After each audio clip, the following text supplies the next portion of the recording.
ஞானஸ்தானம் எடுத்தவங்க வசனத்தின்படி எப்படி இருக்கணும், அந்த வசனத்தின்படி எப்படி இருந்தால் அவங்க ஆவியில் பிறக்க முடியும். மனம் திரும்பி நம்ம எடுக்கிறது ஜலத்தில் ஞானஸ்தானம். ஆனால் நம்ம உள்ளத்தை பார்த்து ஏசப்பா கொடுக்கறது ஆவியின் ஞானஸ்தானம். அப்படின்னா மனம் திரும்புதலுக்கு ஏற்ற ஞானஸ்தானம், அதாவது பாவ மன்னிப்புக்கென்று மனம் திரும்புதலுக்கு ஏற்ற ஞானஸ்தானம் யோவான் கொடுத்தது. அப்படி நம்ம மனம் திரும்பி இருந்தால் எப்படி இருக்கணும், மனம் திரும்புதலுக்கு ஏற்ற கனிகளை கொடுங்கள் அப்படின்னு சொல்கிறான். அப்போ மனம் திரும்புதலுக்கான அடையாளம் என்ன அப்படின்னு தன்னிடத்தில் ஞானஸ்தானம் எடுக்கிற ஒவ்வொருவரையும் பார்த்து அவன் சொல்கிறான். அப்போ எல்லாரும் கேட்குறாங்க, நாங்கள் என்ன செய்யணும் அப்படின்ட்டு.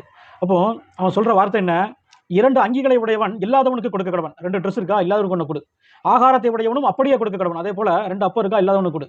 அடுத்து ஆயக்காரங்க வராங்க. அப்போ நாங்கள் என்ன செய்யணும்னு கேட்குறாங்க. உனக்கு என்ன சொல்லியிருக்கோ அதுபடி வாங்குங்க, அதுக்கு அதிகமாக எதுவும் வாங்காதுருங்க அப்படிங்கிறாங்க. அடுத்து போர் செய்வர் வந்து நாங்கள் என்ன செய்யணும்னு கேட்குறாங்க.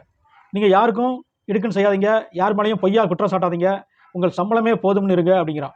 அப்போ ஜலத்தில் ஞானஸ்தானம் எடுக்கிறதுக்கான மனம் திரும்புதலுக்கு ஏற்ற கண்ணினா இதுதான். இப்படி நம்ம இருந்து ஜலத்தில் பிறக்கும்போது தான் நம்ம ஆவியில் பிறக்க முடியும். ஜலத்தில் பிறக்கிறது நம்ம மனம் திரும்பி எடுக்கிறது, ஆவியில் இயேசு கிறிஸ்து நமக்கு கொடுக்குற ஞானஸ்தானம். அதாவது தேவனை அறிகிற, சத்தியத்தை அறிகிற அறிவை கொடுப்பது தான் ஆவியின் ஞானஸ்தானம். ஆமென்.